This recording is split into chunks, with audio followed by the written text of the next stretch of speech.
여러분 안녕하십니까? 오늘 13번째 강좌 날입니다. 지난 시간까지 저희들이 인도 불교 말씀드리면서 부처님의 생애 그리고 부파불교의 전개라고 하는 부분까지 말씀드렸고, 오늘 13번째 강의의 주제는 대승불교의 대두라고 하는 주제입니다.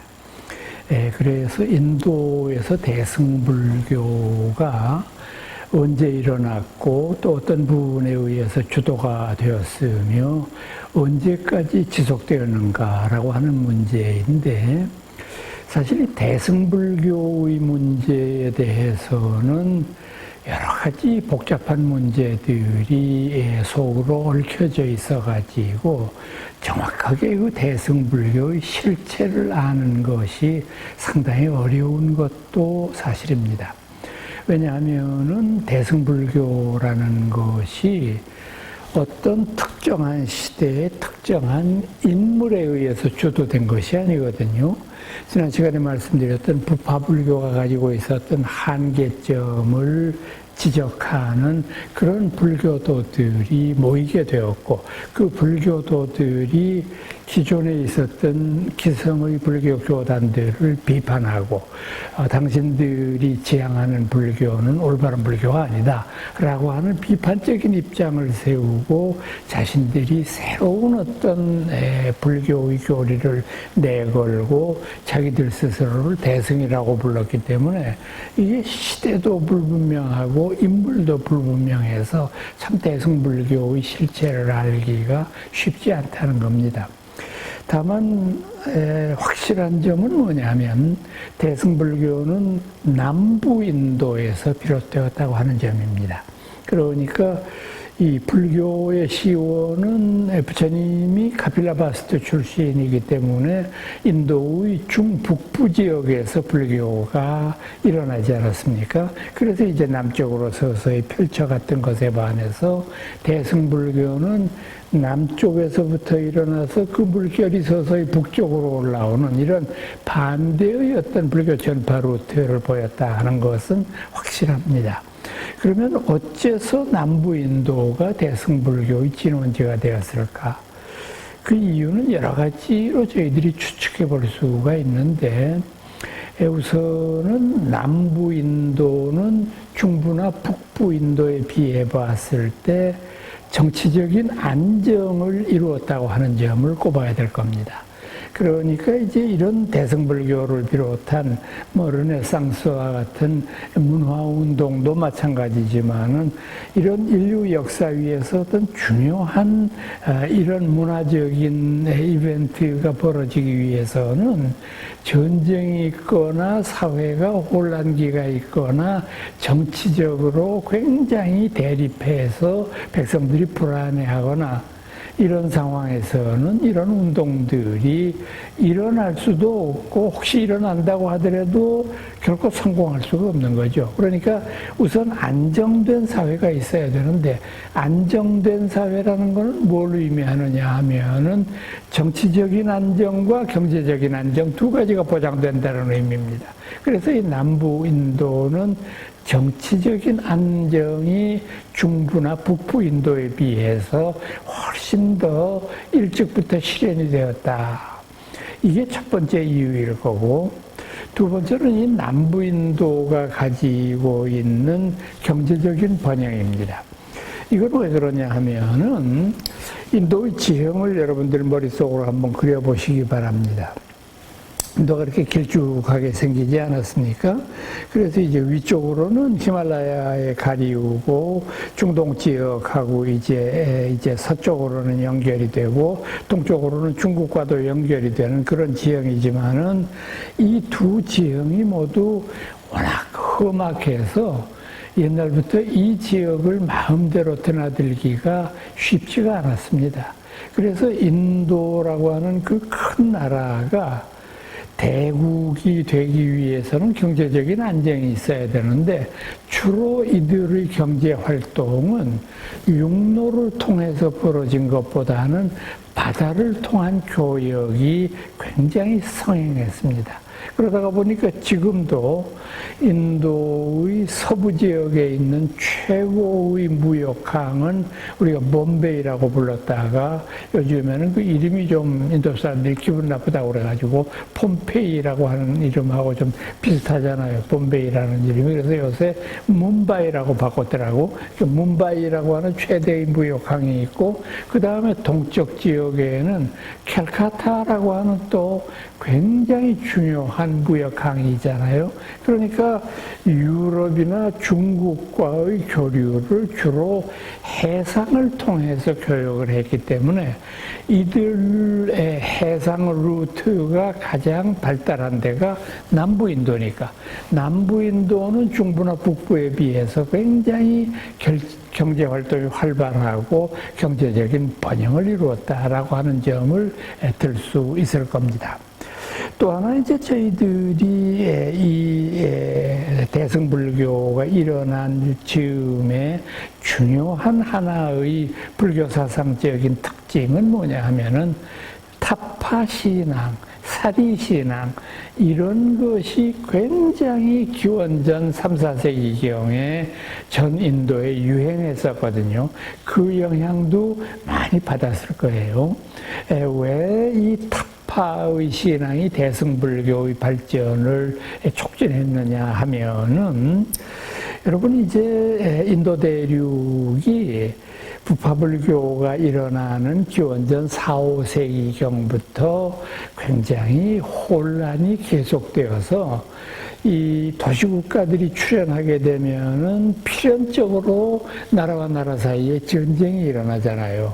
전쟁이 일어나서 합병하고 또 망했다가 더 강한 나라가 생기고 이제 이런 일이 자주 반복이 되었는데 이런 와중에서 인도의 가장 존경받는 임금인 아쇼카 임금이 기원전 3세기경에 출현합니다.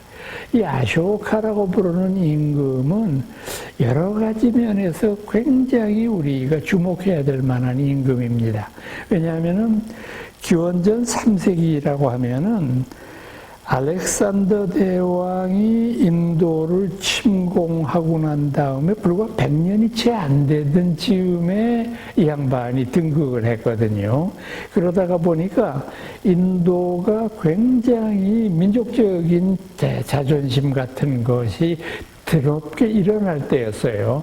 외래민족에게 압제를 당하고 외래민족의 침입에 나라가 피폐해지고 하니까 이거 안 되겠다. 우리도 우리 민족, 인도민족이 가지고 있는 고유한 어떤 그런 특징을 되살려야지 라고 하는 많은 국민들의 공감대를 등에 업고 아쇼카 대왕이 등장한 거예요.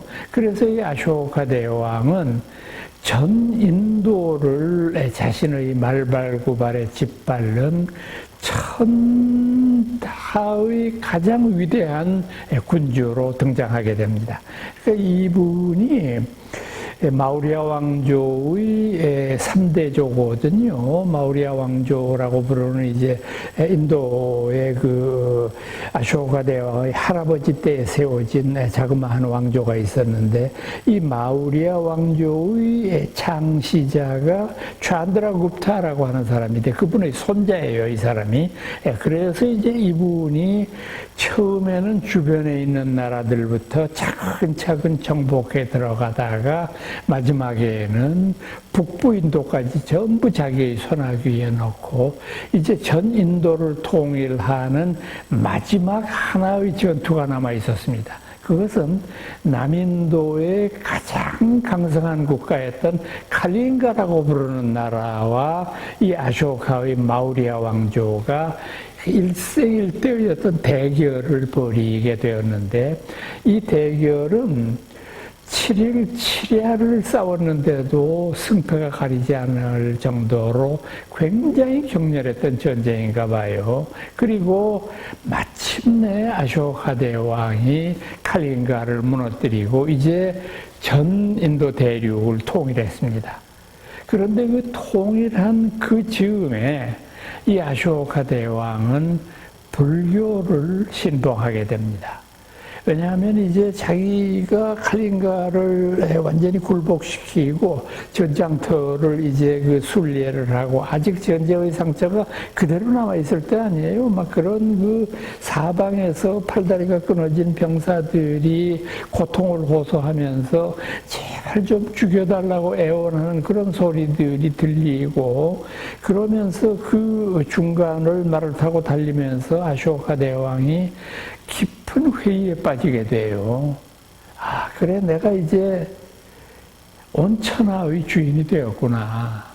그런데 내가 이 많은 목숨들을 희생시켜서 얻은 것이 무엇이란 말인가? 내 야욕을 얻은 것 이외에 이 많은 생명들의 희생은 뭘로써 내가 갚아야 된단 말인가? 이런 생각을 하다가 부처님께서 가르치셨던 자비와 불살생이라고 하는 것을 염두에 두게 됩니다. 그래서 이분은 여러 신하들을 모아놓고 맹세를 합니다. 나는 오늘부터 부처님을 모시는, 부처님을 시봉하는 그런 군주가 되겠다.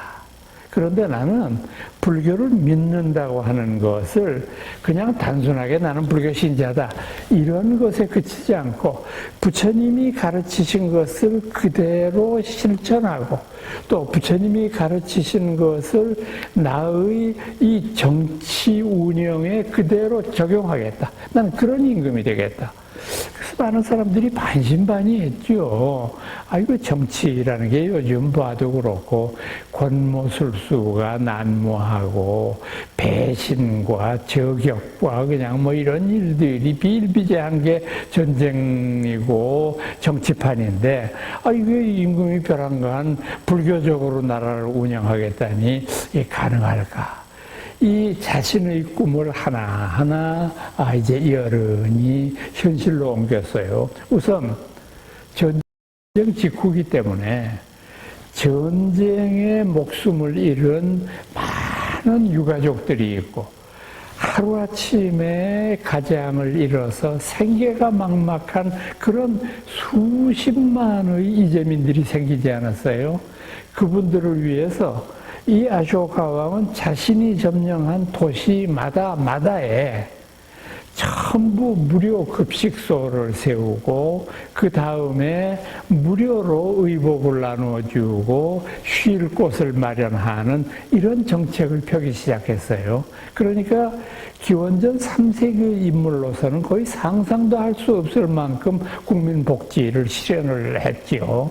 근데 그렇게 되기 위해서는 돈이 있어야 되잖아요. 돈이 없으면 그걸 다 이룩할 수 없는 거니까. 그러니까 이분이 착안한 데가 어느 점에 착안을 했느냐 하면, 넓은 지역이기 때문에 각 지역에서 세금을 거둘 때 중간중간의 관리들이 거기에서 떼어먹는 착복 때문에 결국은 애초의 각 토지에서의 토지세라든지 또는 가을에 추수 때에 걷는 추수세라든지 인두세, 사람의 머리 숫자에 따라서 이거는 다 공평하고 정확하게 올라오는데 중간 관리들이 그것을 착복함으로써 국고가 비는 거예요.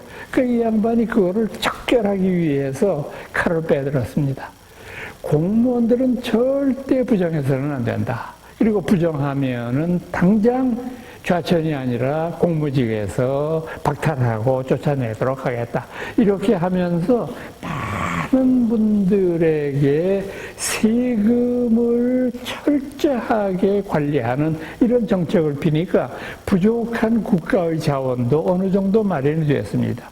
또 그분은 앞으로는 자신이 어떠한 명분으로라도 다시는 전쟁을 일으키지 않겠다. 이걸 맹세를 하고 다른 모든 그 병사들에게 명령해서 땅 속에다가 병장기를 묻게 했습니다.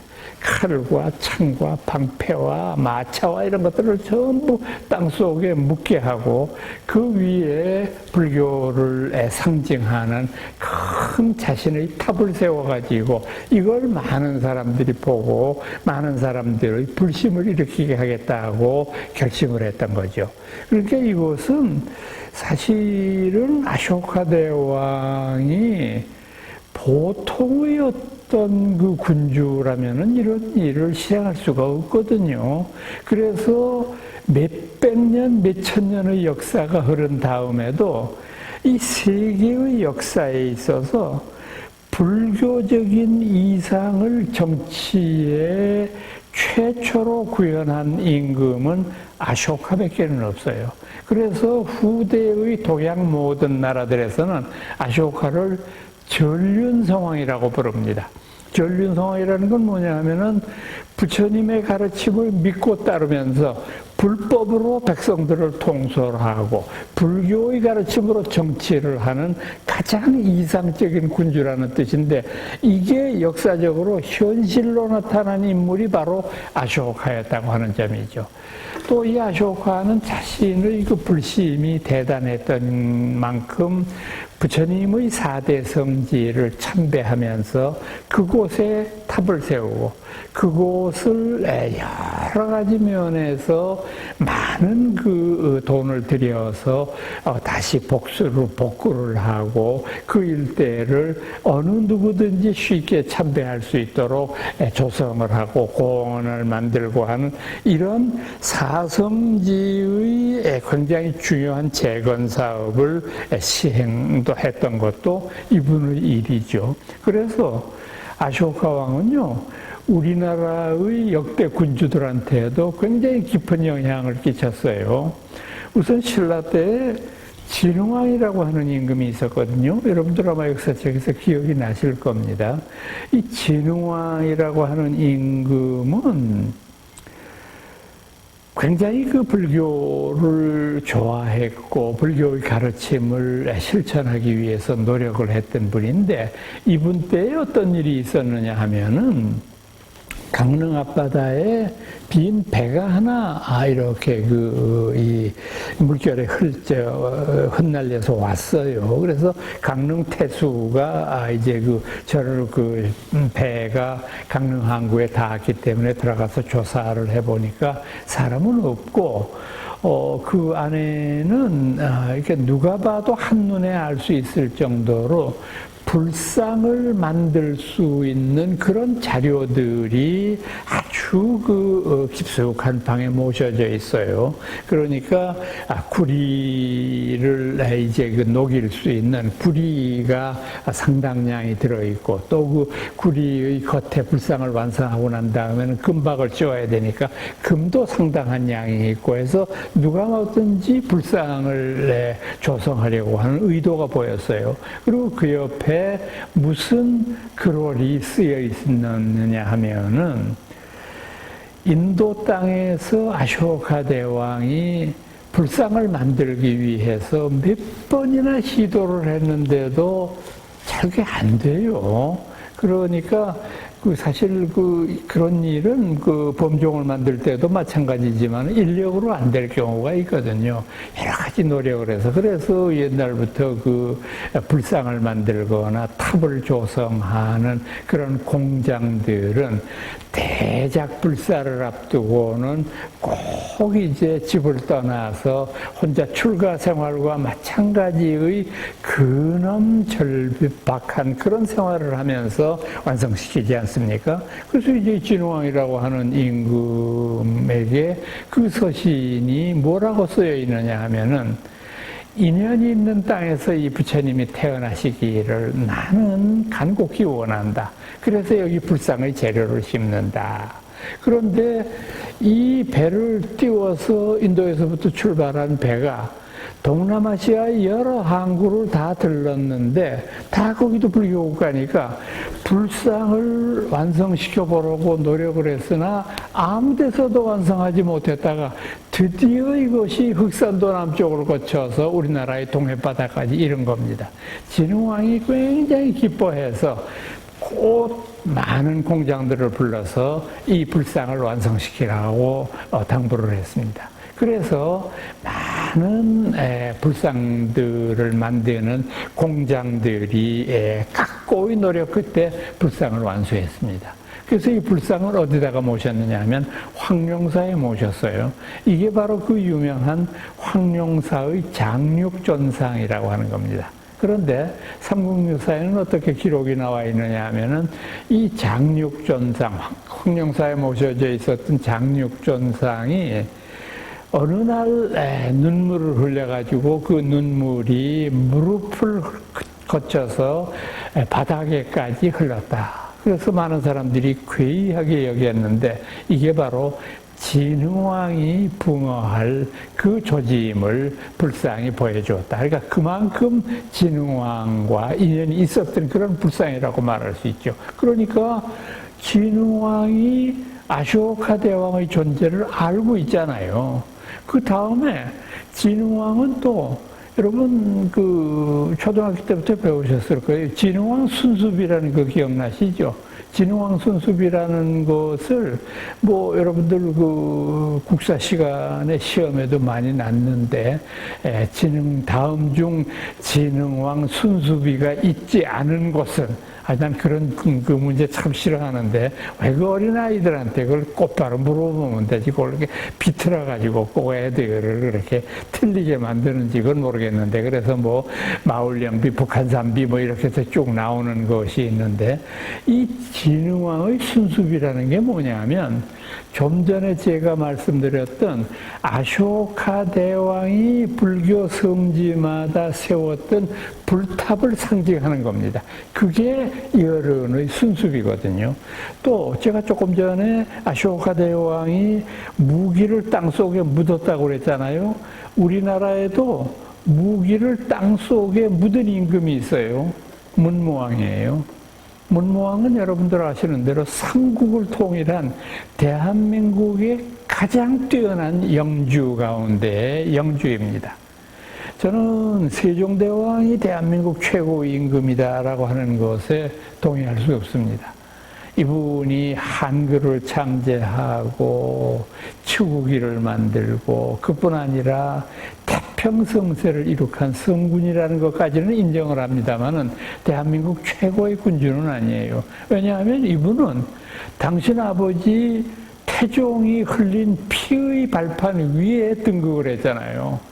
그러니까 당신 아버지 이방원이 거의 다 정적들을 다 정리한 상태에서 평화를 누리는 속에서 자기만 사치하고 타락하지 않으면은 얼마든지 좋은 정치를 벌일 수 있었지만 문무왕은 입장이 달랐어요. 백제 고구려 당신이 속해 있던 신라 이 세 나라가 각축을 벌이는 곳에서 이겨야 되잖아요. 싸움을 벌여서. 그래서 싸움을 벌여서 백제와 고구려를 무너뜨리고 드디어 통일을 이룩했지 않습니까? 통일 이룩하고 난 다음에 더 문제예요. 이 양반은. 왜? 통일을 이룩하면 모든 게 끝날 줄 알았는데 끊임없이 백제 고구려의 유민들이 반란을 일으키고 일본군도 심심찮게 남해 바다 쪽을 침범하고 굉장히 어려운 문제가 많았어요. 여러분들도 역사책에서 배우셨다시피 소정방이 당나라로 물러가고 난 다음에 또다시 군대를 일으켜가지고 이제는 신라와의 한판 승부를 위해서 20만 군대를 파견하지 않습니까? 그 말 그대로의 국난을 다 이겨낸 분이에요, 그 사람이.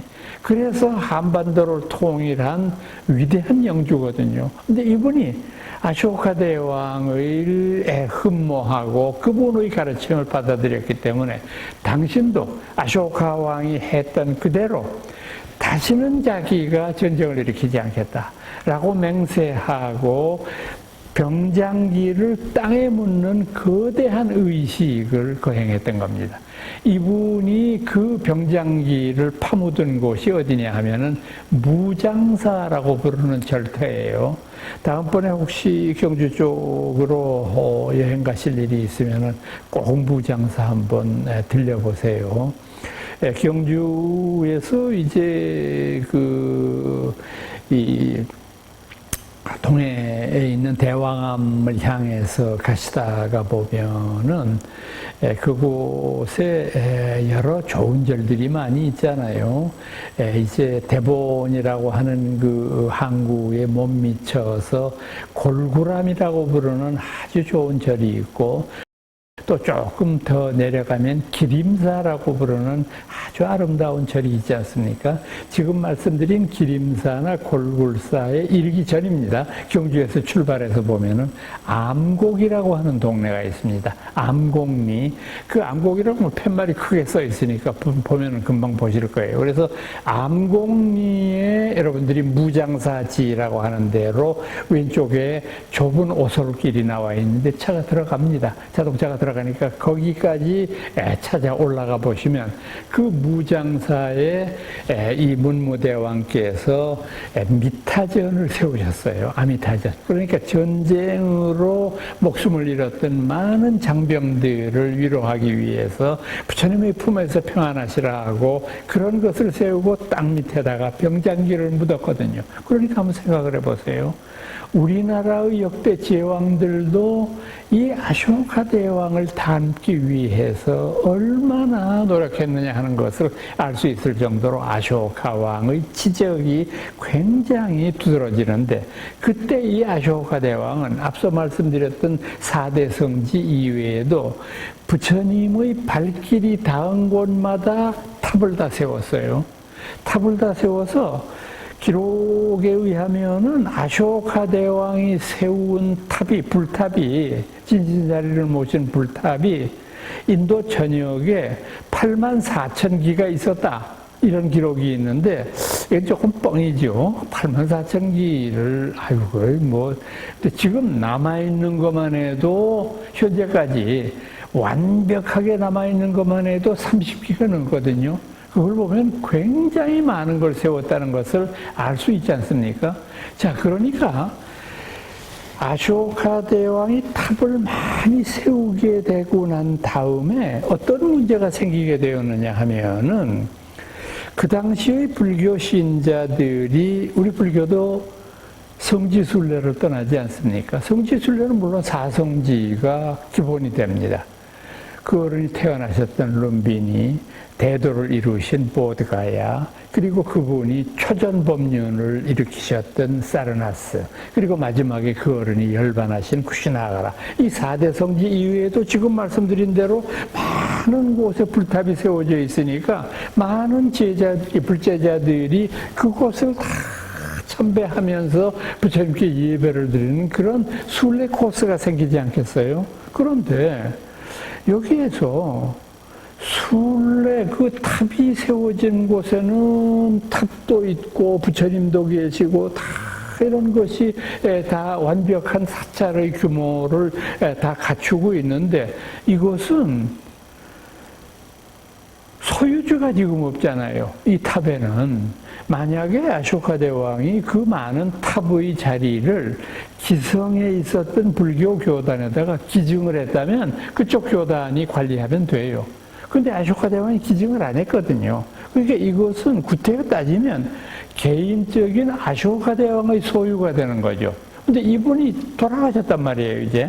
돌아가시고 난 다음에는 말 그대로 그 탑지가 완전히 황폐화되고 사람도 없는 그런 곳이 되잖아요. 그래서 그 타파 지역을 순례하던 많은 순례객 가운데 일부 뜻있는 분들이 그곳에 머물기로 결심을 합니다.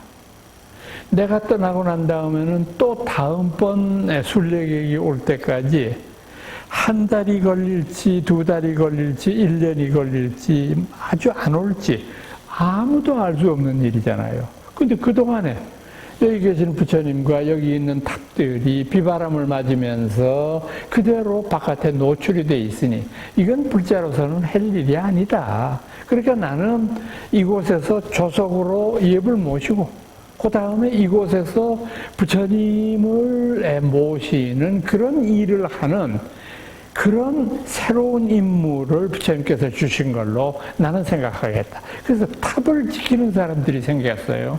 이 탑을 지키는 사람들은 당시의 감각으로 보면은 비승비속이에요. 왜 그러냐 하면은 기성교단에서 정한 계율을 받고 그곳에서 5계를 준수하기로 맹세하고 큰 스님으로부터 연비를 받은 사람이 아니기 때문에 승려라고 볼 수는 없어요. 그런데 집을 떠나서 이곳에서 출가 생활을 하고 있잖아요. 뭐를 길러는지 안 길러는지는 모르겠습니다만 집에 안 가고 이곳에서 출가 스님들이 하는 걸 그대로 행하고 있잖아요. 그럼 생활은 뭘로 유지하느냐? 거기에 들르는 많은 천백객들이 조금이라도 생활에 보태 쓰시라고 조금의 물건이나 또는 돈을 헌금하면 그걸 아껴가지고 저를 중수하고 이것을 지키는 일에 썼단 말입니다. 그러니까 그런 면으로 보면 이 사람들은 속인도 아니에요. 비속이죠. 그래서 대부분의 불교학자들은 어떻게 생각하느냐 하면 대승불교의 진원지가 남부인도의 이 탁파였을 것이다 라고 생각하는 겁니다. 이거 굉장히 중요한 점이에요. 여러분 왜 이 문제가 중요한 점이냐 하면요, 대승불교가 일어나게 되었을 때 이념만 가지고 일어날 수는 없어요.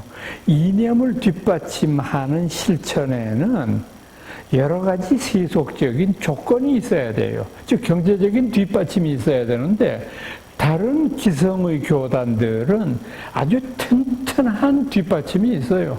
국왕의 뒷받침도 있고 많은 분들의 보시도 있고 또 그 뜻있는 그 신자들의 그 도움 같은 것들이 언제든지 이어지고 있으니까 이분들은 돈 걱정을 할 필요가 없지만은 지금 대승불교의 경우에는 일종의 신흥불교잖아요. 기성의 교단을 반대하는 입장이잖아요. 그럼 돈이 더 안 들어오지. 근데 이럴 때 이 대승불교를 지원한 이들이 누구였을까?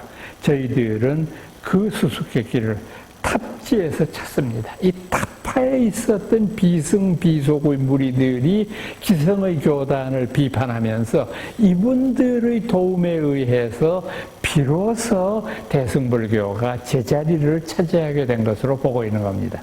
바로 이제 이것이 대승불교가 일어나게 되는 역사적인 배경이고, 이 대승불교는 일어나면서 이념적으로 몇 가지의 중요한 부파불교도들이 미처 생각하지 못했던 것들을 주장하게 되는데, 그게 뭐냐면 첫 번째로 보살정신입니다. 보살이라고 하는 거,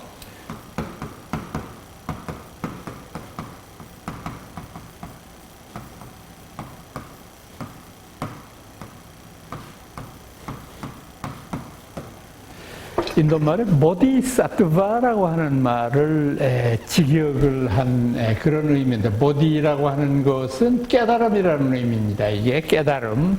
그래서 깨달음이라고 하는 것을 뜻으로 번역을 하면 이렇게 되는 거고, 사트바라고 하는 것은 사트, 존재하는 것, 그것에 뜨바라고 하는 말을 붙여가지고 명사형으로 만들었습니다. 그래서 이것을 한문으로 번역할 경우에는 간혹 가다가 각유정 이렇게 번역하는 불경도 있기는 합니다. 그러니까 깨달음을 추구하는 존재, 이런 의미가 되잖아요.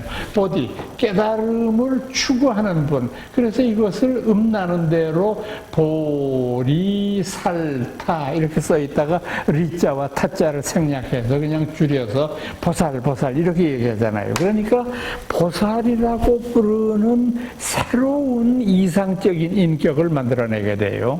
그러니까 이분들이 쓰던 이 보살이라고 하는 용어가 원래 우리 불교에서는 뭐로 쓰여졌느냐 하면 전생의 구도자라고 하는 의미로 쓰여졌던 단어입니다. 이 단어가. 그래서 여러분들 혹시 본생담이라고 하는 불경 아시는지 모르겠어요. 본생담이라고 하는 불경은 아주 쉽게 말씀드리면은 전생의 부처님 이야기를 모아놓은 이야기 모음집입니다. 그래서 이 전생, 본생 다음에는 많은 동물도 등장하고 사람도 등장합니다. 근데 이것이 우리가 상상할 수 없는 아주 훌륭한 일을 한 그런 분으로 묘사가 되는데, 그렇게 훌륭한 일을 하셨던 공덕으로서 이분이 몇 급을 지나고 난 다음에 금생에 부처님으로 다시 태어나신 것이다 하는 걸 얘기하는 거죠. 그러니까 보살이라고 하는 용어는 우리 불교에서는 전생의 구도자라는 의미로 쓰여졌던 거죠.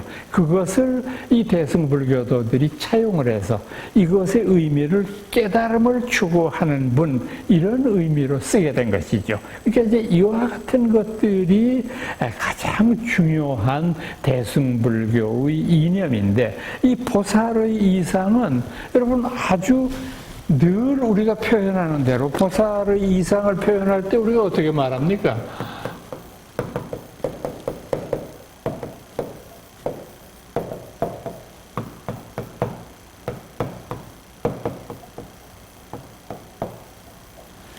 상구보리 하와중생 이렇게 말하잖아요. 상구, 위로는 깨달음을 구하고, 하와중생, 밑으로는 중생을 교화한다 이렇게 말씀하잖아요. 그 상구보리하고 하와중생 한다는 말은 뭐냐 하면은, 기성의 부파불교 교단의 스님네들이 뭘 잘못하고 있었느냐, 당신의 깨달음을 얻는 데에만 몰두하고 있잖아요.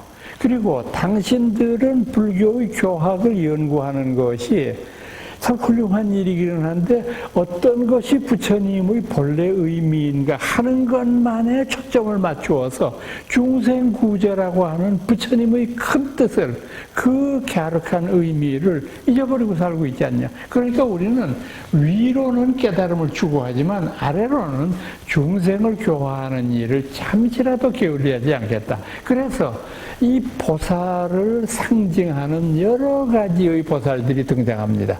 아마 여러분들 이름만 들어도 금방 아실 법한 보살님들, 대승불교에 등장하는 분들, 문수보살, 지혜가 으뜸인 보살이잖아요. 문수, 만주슈리라고 하는 인도말을 만수실리 이렇게 번역하다가 나중에 실리를 빼고 만수, 문수 이렇게 부르게 되는 건데, 지혜가 으뜸인, 반야 으뜸인 보살이잖아요. 또 우리가 조속으로 독송하는 연불 가운데 나무 관세음보살, 관세음보살 있잖아요. 자비가 으뜸인 보살이잖아요, 관세음보살은. 그래서 우리가 세상살이 하면서 어려운 일이 있거나 또는 불행한 일이 있을 때 관세음보살을 이용하면 이분이 우리들에게 도움의 손길을 비친다. 그래서 이분을 이야기할 때 흔히 천수천안 대비관세음 이런 말 하잖아요. 손이 1000개고 눈이 1000개다. 좀 그로테스크하잖아요. 사람이 손이 1000개고 아무리 보살님이지만 그럴 수 있겠느냐. 이것은 천이라는 숫자는 무한이라고 하는 상징이에요.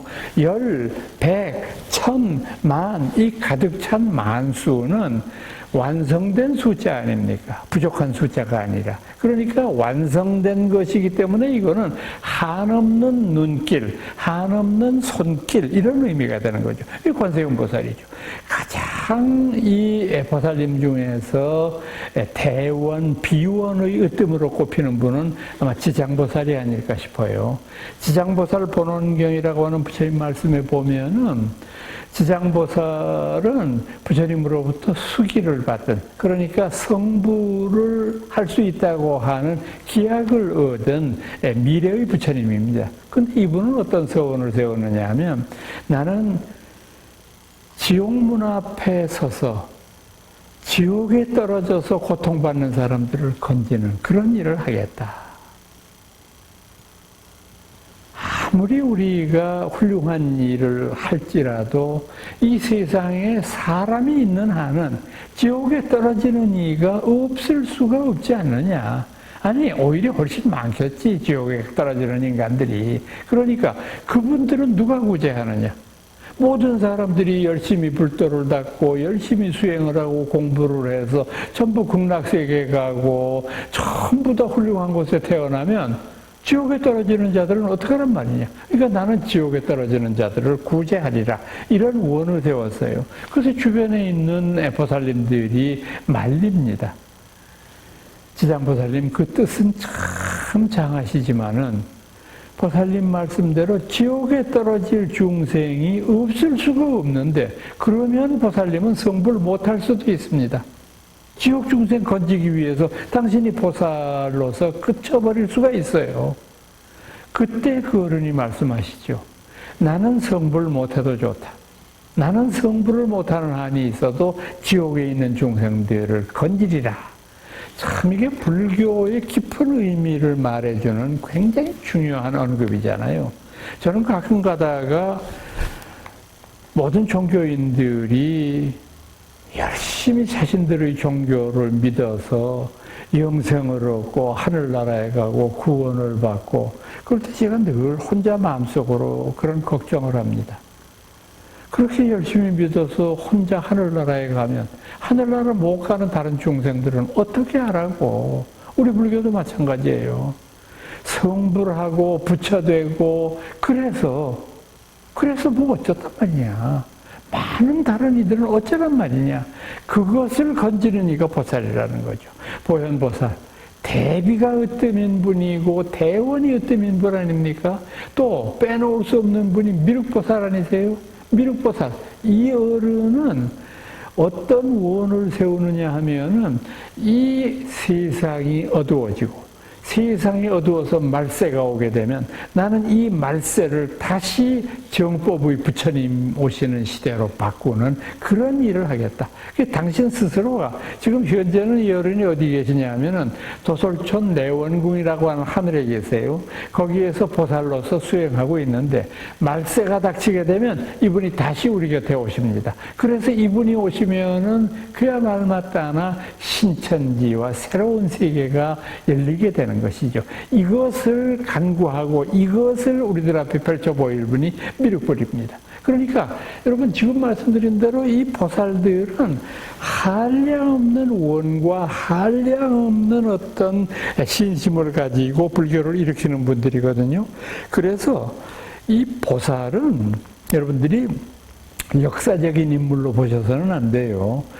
이를테면 뭐 10대 제자라든지 또는 뭐 우리 대승불교 위에 명멸했던 마명보살이니 무착세친 용수보살이니 이런 분들은 다 역사적인 인물이잖아요. 그런데 이 관세음보살이니 대세지보살 뭐 이런 분들은 역사적인 분들이 아니고 상징적인 분들이에요. 앞서 말씀드렸던 대로 자비의 화신이신 보살님, 지혜의 화현이신 보살님, 이런 의미로 우리가 받아들이는 거죠. 그래서 보살 사상을 대승불교는 이념적으로 제일 먼저 내걸게 됩니다.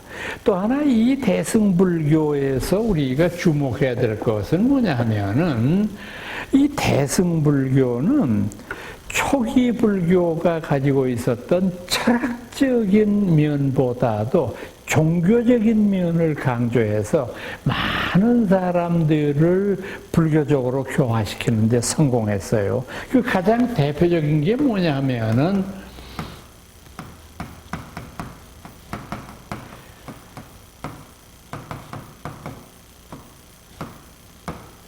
아미타바 혹은 아미타유스 뭐 거의 비슷한 의미가 됩니다만은 아미타불 여러분들 아시잖아요. 서방정토 극락세계에 계시는 위대한 교주 이 아미타에 대한 신앙을 대승불교가 일으키게 됩니다. 그래서 이 아미타 부처님을 친견하고 내세의 극락이라고 부르는 이상세계에 가기 위해서는 나무 아미타불이라고 하는 연부를 해야 된다. 늘 살았을 때 연부를 해서 끝내 이 연부를 우리들의 마음속 깊이 새기게 되면 우리들의 숨이 멈출 무렵에 아미타 부처님께서 우리를 맞이하러 서쪽에서부터 오신다. 그래서 그분의 마중을 받아서 우리는 서왕정토로 가서 그곳에서 한량없는 세월을 복락을 누리면서 행복하게 지낼 수 있다. 사실 우리 초기의 불교에는 내세에 대한 관념이 정확하게 없었어요. 내세에 대해서는 기껏 해봐야 윤회 정도지 그 윤회가 뭐 지옥 아귀 축생수라 인천이라고 하는 것으로 구체화됐을 뿐이지 정확한 어떤 내세관이 없었는데 대승불교가 일어나면서 아미타 부처님에 대한 확신을 많은 불교 신자들한테 심어주지 않습니까? 그러다가 보니까 우리 불교가 굉장히 종교적인 색깔을 띄우게 되는 그런 장점이 또 생겨나게 되는 겁니다. 자, 그래서 이 대승불교는 기원전 3세기가 되면은 이미 일어나기 시작한 걸로 보고 있습니다. 그러다가 기원 전후한 시기가 되면은 이미 200여 년 동안에 대승불교가 어느 정도의 모습을 갖추게 된 걸로 봅니다. 그런데 이 대승불교가 본래의 모습을 감추게 되는 데에는 아주 위대한 한 인물의 출현을 기다려야 됩니다. 그 위대한 인물은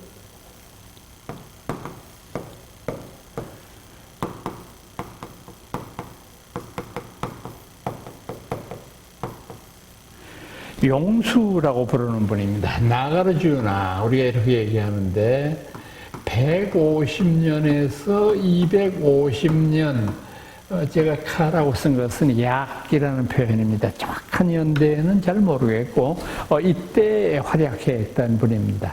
이 나가르주나라고 하는 분이 등장함으로 말미암아 지금부터 읽기 시작했던 이런 대승불교가 완벽하게 체계화되고 완벽하게 체계화되었을 뿐만 아니라 그것이 대승불교의 이념을 표방하는 가장 위대한 가르침으로 자리 잡게 되는 거죠.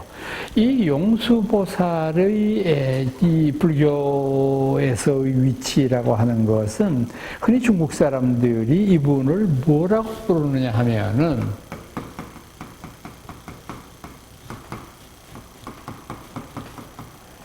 여러는 팔종의 조사다 이런 말을 붙입니다. 팔종의 조사라고 하는 말은 무슨 의미가 되느냐 하면은 여러 가지 불교의 종파가 있는데 그 여러 가지 불교의 종파 가운데 8종, 8가지의 종파의 중흥조가 바로 용수보살이다. 그러니까 서가모니 부처님으로부터 모든 종파는 시작이 된 것이지만은 중흥조는 용수보살이다. 이렇게 얘기를 하는 거죠. 그만큼 용수보살이 우리 불교사에서 차지하는 위치는 굉장히 중요한 것입니다.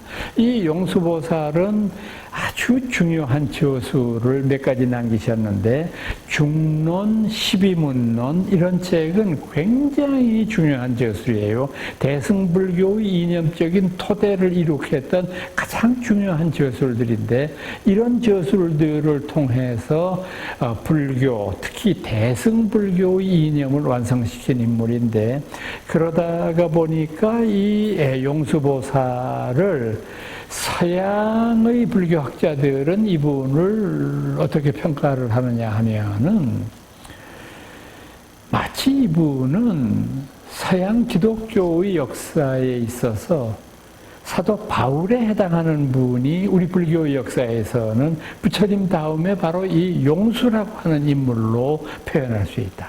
왜냐하면은 사도 바울과 예수를 직접 비교를 해봤을 때 예수는 뭘 목표로 했느냐 하면은 선교를 해서 이 세상의 많은 사람들을 기독교인으로 만들고자 하는 게 그분의 목표였잖아요. 그런데 그분은 십자가에 못 박혀서 죽었잖아요. 그러니까 결과적으로 이 양반은 실패한 거예요. 그런데 이분보다 70년이나 후에 태어났던 사도 바울이라고 하는 사람은 로마가 지배하고 있는 모든 지역의 교회를 세웠어요.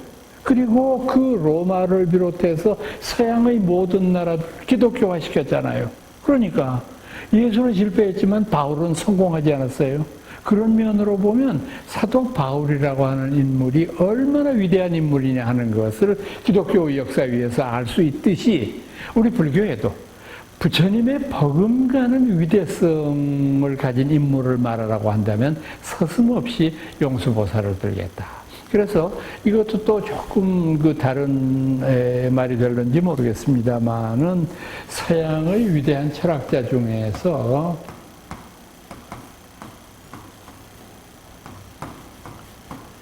칼 야스퍼스라고 하는 사람이 있어요. 이 칼 야스퍼스라고 하는 사람은 실존주의 철학자였거든요.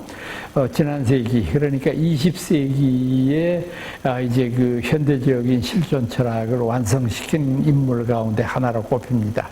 그 20세기의 최고의 실존 철학자로 꼽으라고 한다면 지금 말씀드리고 있는 칼 야스퍼스, 사이데카, 그리고 사르트르, 뭐 이제 이런 정도의 사람들을 저희들이 꼽고 있는데, 그 위대한 분이 칼 야스퍼스인데, 서양 철학을 전공했던 이분이 만년에 돌아가시기 몇 해 전에 시작했던 집필이 뭐였느냐 하면은 Die großen Philosopher, 위대한 철인들이라고 하는 제목으로 당신이 생각하기에 이 인류의 역사 위에서 가장 뛰어난 면모를 자랑했던 성인들, 이분들에 대한 생애와 사상을 저술하기 시작했어요.